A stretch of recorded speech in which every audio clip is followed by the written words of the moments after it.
सकता है।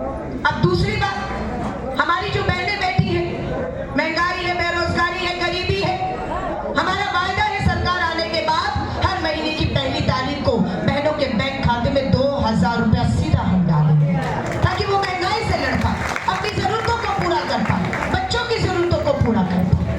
हर बहन के बैंक खाते में 2000 रुपया हम डालने का काम करेंगे। ये डाल रहे हैं, भाजपा ने कितना डाला आपके खातों में? कितना डाला? पेंशन भी भाई बोल रहा है पेंशन भी बंद कर दो। मैं आपसे वादा कर रही हूं, आपके घर में अगर 60 साल से ऊपर बुजुर्ग माँ या पिता है, मैं आपको लिख कर दे रही हूं, सरकार बनते ही 6000 रुपया हमारी बुजुर्ग माँ और पिता दोनों को मिला के 12000 रुपया हर परिवार में, 6000 रुपया पेंशन, 12000 उनका, 2000 आपका, 500-700 रुपया सिलेंडर से बचेगा। ये बचत है या नहीं? ये महंगाई से राहत है या नहीं मेरी बहनों को? तो वोट उनको दोगे जो 10 साल में महंगाई लेकर आए, या उसको दोगे जो अब महंगाई खत्म करके राहत देने की बात करता है? जो महंगाई खत्म करने की बात करता आज राहुल गांधी यही तो बात करते हैं, महंगाई के खिलाफ, बेरोजगारी के खिलाफ, सड़क पे खड़े जवान और खेतों में हमारे किसानों के कर्ज माफी की बात करते हैं। और राहुल गांधी यही बात कर रहे हैं जो भाजपाइयों को मंजूर नहीं है। भाजपा का दिल्ली का सांसद कहता है, राहुल गांधी बाज आ जा, नहीं तो तेरा हाल भी वही होगा जो तेरी दादी का हाल हुआ है। क्या हुआ था राहुल गांधी की दादी का हाल? क्या हुआ? देश की पहली महिला प्रधानमंत्री, भारत रत्न, 40 गोलियों से सीना छन्नी हुआ उस इंदिरा गांधी का शहीद हो गई। और ये डराते हैं राहुल गांधी को, तुम्हारा हाल भी वही होगा। ये भाषा होनी चाहिए सत्ता में बैठे हुए लोगों की? ऐसी भाषा होनी चाहिए? गलत है, गलत है। ये सोचते हैं राहुल गांधी को डरा दें। उसके बाद महाराष्ट्र भाजपा का नेता खड़ा हुआ और बोला, राहुल गांधी बंद करो ये अपनी भारत जोड़ो यात्रा, भारत जोड़ो न्याय यात्रा, ये नफरत की दुकान के खिलाफ बोलना, मोहब्बत की दुकान की जो बातें करते हो। राहुल गांधी की जबान काट के लाने वाले को 11 लाख का मैं इनाम दूंगा, ये भाजपा का नेता कहता है। राहुल गांधी की जबान काट के लाने वाले को 11 लाख। लेकिन प्रधानमंत्री मोदी जी अभी तक बोले नहीं। अब उनकी भी चुप्पी इस तरह की राहुल गांधी के खिलाफ हिंसा को बढ़ावा देती है या नहीं? हिंसा को बढ़ावा देती है ना। 11 लाख जबान काट के लाने को इंदिरा गांधी वाला है। कोई कहता है आतंकी है राहुल गांधी। कितनों को लगता है कि राहुल गांधी आतंकी है? किसी को भी ना लगता। उस राहुल गांधी को डराते हैं जिसके नाम के पीछे गांधी लिखा है। आजाद हिंदुस्तान जब हमारा 1947 में हुआ तो पहली आजादी के बाद, आजादी से पहले बहुत सी गोलियां चली, हमारे बहुत से लोग शहीद हुए, लेकिन आजादी के बाद जो पहली गोली थी वो किसकी थी? वो भाजपा के संघ के, आरएसएस के नथुराम गोडसे की गोली थी आजाद भारत में। और सीना किसका था?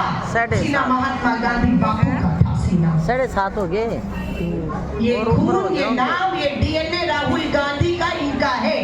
बापू का सीना चीरा, इंदिरा गांधी का सीना चीरा, ये परिवार डरा नहीं। और फिर राहुल गांधी के पिता श्री राजीव गांधी, देश के सबसे युवा प्रधानमंत्री, 40 साल की उम्र थी, देश का प्रधानमंत्री बना और मानव बम से टुकड़े टुकड़े कर दिए गए। वो राहुल गांधी तब नहीं डरा, अब डरेगा? अब डरेगा? लकड़न देवेंगे। जिनके परिवारों ने शहादतें बलिदान देखे होंगे और सड़कों पर निकलते हैं, दक्षिण से पश्चिम हजारों किलोमीटर की यात्रा, वो आपके लिए कर रहा है, वो अपने लिए नहीं कर रहा। ये तानाशाह सरकार ने नारा दिया था ना, क्या अब की बार 400 पार, 400 पार क्या, 300 पार क्या, भाजपा को बहुमत के लाले पड़ गए। आपने उनको हरा कर जो है यहाँ पर आईना दिखाने का काम, आपने आईना दिखाया। और आज एक मजबूत विपक्ष है संसद में, उस विपक्ष के नेता का नाम है राहुल गांधी, लड़ रहा है आपकी लड़ाई। साथ देंगे या नहीं देंगे? या देखना चाहती है कि भाजपाइयों की नफरत का एक और गांधी परिवार का युवा शहीद हो जाए? क्या देखना चाहते हैं? मुद्दा हिंदू मुस्लिम है या मुद्दे वो है जो मैंने अभी आपसे बोली? हिंदू मुस्लिम मुद्दा किसके लिए है यहाँ पर बता दो आज मुझे। हिंदू मुस्लिम, मंदिर, मस्जिद, पाकिस्तान, नफरत, आप ही के हरियाणा में हुआ, इन भाजपाइयों की नफरत की वजह से हुआ। क्या हुआ? एक गरीब मजदूर को शक के आधार पर पीट पीट के मार डाला गया। मंजूर है सबको? किसी ने उसका धर्म कुछ था, उसकी जाति कुछ थी, वो गरीब मजदूर था, वो कुछ खा रहा था और तुम नफरत से भरे लोगों को उसका खाना मंजूर नहीं था, पीट पीट के मार दिया। एक जवान लड़के के सर पर गोली मारी आपकी नफरत ने। क्यों? आपको लग रहा था उस लड़के का धर्म कुछ हो, आपको लग रहा था वो लड़का अपनी गाड़ी में गोमांस लेकर जा रहा है। सर पे गोली मारी, मां रोते हुए आई तो पता लगा वो मुस्लिम का नहीं, हिंदू माँ का बेटा था। उसकी गाड़ी में कोई गोमांस नहीं था, लेकिन आपकी नफरत ने भाजपाइयों एक माँ का बेटा छीन। ये चाहिए हरियाणा में राजनीति? हिंदू मुस्लिम ये नफरत कौन फैला रहा है? ये देश का प्रधानमंत्री नरेंद्र मोदी जी आपकी नफरत फैला रहे हैं, आपके नेता ये नफरत फैला रहे हैं। हमारी बहनों को कहा चुनावों में, लोकसभा में आपका मंगलसूत्र खतरे में है। 10 बजे कहा था ये नहीं कहा प्रधानमंत्री नरेंद्र मोदी चल कि कांग्रेस आई तो आपका सब कुछ छीन कर मुसलमानों को दे देंगे, पाकिस्तान के नाम पर वोट मांग रहे हैं। और हम बेरोजगारी, महंगाई, सरहद किसान जवान। पांचवा मुद्दा क्या है?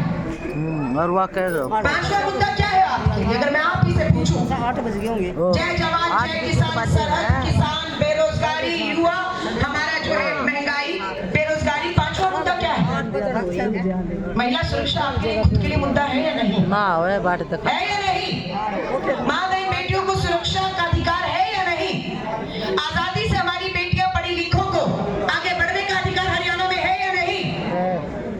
लेकिन मैं अब आपसे पूछती हूँ, हरियाणा की ही दो बेटियां पहलवानी में विश्व में बड़े बड़े पहलवानों को पटकनी देकर पेरिस ओलंपिक में आपका हमारा फक्र से सीना ऊंचा करके आने वाली बेटी का नाम है विनेश फोगाट, साक्षी मलिक। इसी हरियाणा की माओ की कोख से जन्मी है वो बेटियां।